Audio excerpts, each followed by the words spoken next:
विनती करता हूं कि वो हम सबका मार्गदर्शन करें। आदरणीय प्रधानमंत्री जी। नमस्कार जी। कोरोना के खिलाफ देश की लड़ाई में कई महत्वपूर्ण बिंदुओं पर आप सभी ने अपनी बात रखी। अभी 2 दिन पूर्व मुझे नॉर्थ ईस्ट के भी सभी आदरणीय मुख्यमंत्री जन से इसी विषय में चर्चा करने का अवसर मिला था, क्योंकि जहां जहां चिंताजनक स्थिति है उन राज्यों के साथ मैं विशेष रूप से बात कर रहा हूं। साथियों, बीते 1.5 साल में देश ने इतनी बड़ी महामारी से मुकाबला आपसी सहयोग और एकजुट प्रयासों से ही किया है। सभी राज्य सरकारों ने जिस तरह एक दूसरे से सीखने का प्रयास किया है, बेस्ट प्रैक्टिसेस को समझने का प्रयास किया है, एक दूसरे को सहयोग करने की कोशिश की है, और हम अनुभव से कह सकते हैं कि ऐसे ही प्रयत्नों से हम आगे इस लड़ाई में विजयी हो सकते हैं। साथियों, आप सभी इस बात से परिचित हैं कि हम इस समय एक ऐसे मोड़ पर खड़े हैं जहां तीसरी लहर की आशंका लगातार जताई जा रही है। देश के अधिकांश राज्यों में केसेस की संख्या जिस तरह कम हुई थी, उसने कुछ राहत साइकोलॉजिकली फील होता था, कुछ राहत महसूस हो रही थी। विशेषज्ञ इस डाउनवर्ड ट्रेंड को देखकर उम्मीद भी कर रहे थे कि जल्द ही देश दूसरी लहर से पूरी तरह बाहर आ जाएगा। लेकिन कुछ राज्यों में केसेस की बढ़ती हुई संख्या अभी भी चिंताजनक बनी हुई है। साथियों, आज जितने राज्य, 6 राज्य आज हमारे साथ हैं, इस चर्चा में शामिल हुए हैं, पिछले हफ्ते के करीब 80% नए केसेस आप जो इन राज्यों में है उन्हीं राज्यों से आए हैं। 84% दुखद मौतें भी इन्हीं राज्यों में हुई है। शुरुआत में विशेषज्ञ ये मान रहे थे कि जहां से सेकेंड वेव की शुरुआत हुई थी, वहां स्थिति अन्य की तुलना में पहले नियंत्रण में होगी। लेकिन महाराष्ट्र और केरल में केसेस का इजाफा लगातार देखने को मिल रहा है। ये वाकई हम सबके लिए, देश के लिए एक गंभीर चिंता का विषय है। आप सब इससे परिचित हैं कि ऐसे ही ट्रेंड हमें सेकेंड वेव के पहले जनवरी फरवरी में भी देखने को मिले थे। इसलिए आशंका स्वाभाविक रूप से बढ़ जाती है कि अगर स्थिति नियंत्रण में नहीं आई तो मुश्किल हो सकती है। बहुत जरूरी है कि जिन राज्यों में केसेस बढ़ रहे हैं, उन्हें प्रोएक्टिव मेजर्स लेते हुए तीसरी लहर की किसी भी आशंका को रोकना होगा। साथियों, एक्सपर्ट्स बताते हैं कि लंबे समय तक लगातार केसेस बढ़ने से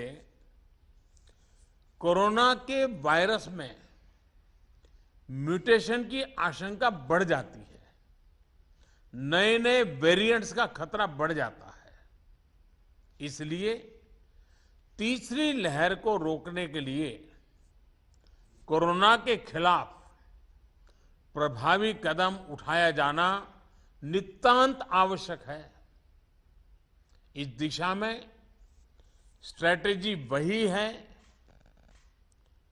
जो आप अपने राज्यों में अपना चुके हैं, पूरे देश ने उसको लागू किया हुआ है और उसका एक अनुभव भी हमें है, जो आपके लिए भी टेस्टेड एंड प्रूवन मेथड है। टेस्ट, ट्रैक और ट्रीट और अब टीका। टेस्ट, ट्रैक, ट्रीट एंड टीका, इसी वैक्सीन की हमारी रणनीति फोकस करते हुए हमें आगे बढ़ना है। माइक्रो कंटेनमेंट जोन्स पर हमें विशेष ध्यान देना होगा। जिन जिलों में पॉजिटिविटी रेट ज्यादा है, जहां से नंबर ऑफ केसेस ज्यादा आ रहे हैं, वहां उतना ही ज्यादा फोकस भी होना चाहिए। अभी जब मैं नॉर्थ ईस्ट के साथियों से बात कर रहा था तो एक बात उभर करके आई कि कुछ राज्यों ने लॉकडाउन ही नहीं किया, लेकिन माइक्रो कंटेनमेंट जोन पर बहुत बल दिया और उसके कारण वो स्थिति को संभाल पाए। टेस्टिंग में भी ऐसे जिलों पर विशेष ध्यान देते हुए पूरे प्रदेश में टेस्टिंग को ज्यादा से ज्यादा बढ़ाया जाना चाहिए। जिन जिलों में, जिन इलाकों में संक्रमण ज्यादा है, वहां वैक्सीन भी हमारे लिए एक स्ट्रैटेजिक टूल है। वैक्सीन के प्रभावी इस्तेमाल से कोरोना की वजह से उत्पन्न परेशानियों को कम किया जा सकता है। कई राज्य इस समय हमें जो विंडो मिली है उसका इस्तेमाल अपनी आरटी-पीसीआर टेस्टिंग कैपेसिटी बढ़ाने में भी कर रहे हैं। ये भी एक सराहनीय और जरूरी कदम है। ज्यादा से ज्यादा आरटी-पीसीआर टेस्टिंग वायरस को रोकने में काफी प्रभावी हो सकते हैं। साथियों, देश के सभी राज्यों को नए आईसीयू बेड्स बनाने, टेस्टिंग क्षमता बढ़ाने और दूसरी सभी जरूरतों के लिए फंड उपलब्ध करवाया जा रहा है। केंद्र सरकार ने हाल ही में 23,000 करोड़ 23,000 करोड़ रुपए से ज्यादा का इमरजेंसी कोविड रेस्पॉन्स पैकेज भी जारी किया है। मैं चाहूंगा कि इस बजट का उपयोग हेल्थ इंफ्रास्ट्रक्चर को और मजबूत करने के लिए हो। जो भी इंफ्रास्ट्रक्चरल गैप्स राज्यों में हैं, उन्हें तेजी से भरा जाए। खास तौर पर ग्रामीण इलाकों, रूरल एरियाज, उस पर हमें ज्यादा मेहनत करने की जरूरत है।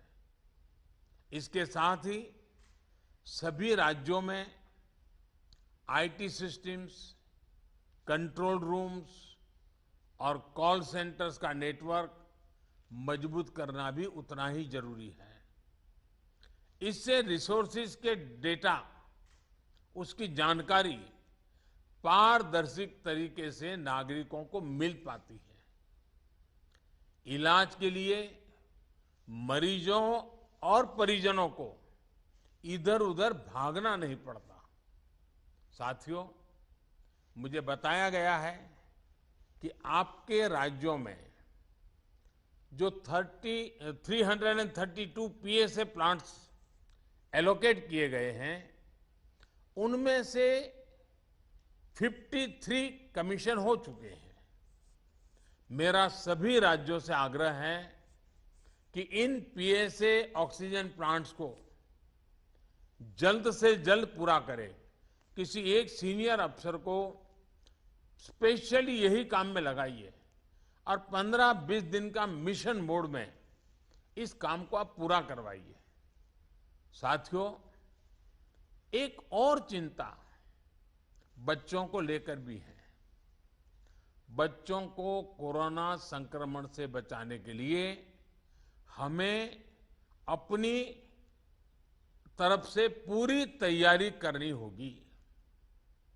साथियों, हम देख रहे हैं कि पिछले 2 हफ्तों में यूरोप के कई देशों में एकदम तेजी से केसेस बढ़ रहे हैं। अगर हम पश्चिम में देखें, चाहे यूरोप के देश हों, चाहे अमेरिका, इधर हम पूरब में देखें तो बांग्लादेश, म्यांमार, इंडोनेशिया, थाईलैंड, बहुत तेजी से केसेस बढ़ रहे हैं और कल्पना बाहर का अनेक प्रकार से कहीं पर 4 गुना, कहीं 8 गुना, कहीं 10 गुना बढ़ोतरी आई है। ये पूरी दुनिया के लिए और हमारे लिए भी एक चेतावनी भी है, एक बहुत बड़ा अलर्ट है। हमें लोगों को बार बार ये याद दिलाना है कि कोरोना हमारे बीच से गया नहीं है। हमारे यहां ज्यादातर जगहों में अनलॉक के बाद की जो तस्वीरें आ रही हैं, वो इस चिंता को और ज्यादा बढ़ाती है। इसका जिक्र मैंने अभी नॉर्थ ईस्ट के सब साथियों से बात कर रहा था, उस दिन भी किया था। मैं आज फिर से जोर देकर के इस बात को दोहराना चाहता हूं। आज जो राज्य हमारे साथ जुड़े हैं, इनमें तो कई बड़े मेट्रोपॉलिटन शहर हैं, बहुत सघन आबादी वाले हैं। हमें इसे भी ध्यान में रखना होगा। सार्वजनिक स्थलों पर भीड़ लगने से रोकने के लिए हमें सजग, सतर्क और सख्त होना पड़ेगा। सरकार के साथ साथ अन्य राजनीतिक दलों, सामाजिक संगठनों और एनजीओज को, सिविल सोसाइटी को साथ लेकर हमें लगातार लोगों को जागरूक करते रहना है।